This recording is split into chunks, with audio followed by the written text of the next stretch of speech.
our thing is always shoot for less story in the pilot because Less plot in the pilot. yeah.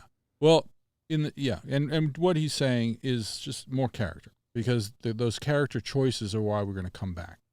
And when we tell people, in the writer's room, this happens all the time. If any writer who's been in a writer's room is listening to this, they'll all be nodding their head at this moment. By the way, nobody is listening to the show, we know.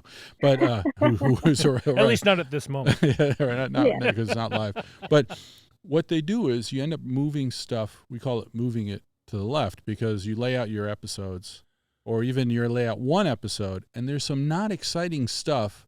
So you start stealing exciting stuff from episodes that are coming up, or things in an act that are coming up. Let's move that cool thing in Act 4 down to Act 1, which screws you up, but then you're like, oh, it's so much better there.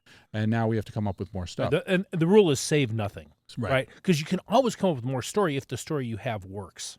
But in this case, that might screw you too, because then you might be stuffing in every cool idea you have. You end up with a list of cool ideas rather than emotionally resonant ideas. And for this kind of thing, especially for your main character, Daisy, preferably, for as many of these characters as makes sense in your story, but specifically for Daisy, you want to put her in an emotional dilemma in the course of the pilot with like, is she going to reveal he's dead? What's the cost to her if she does that? There's something very hard for her emotionally to tackle that she has to make a choice about in the course of the pilot.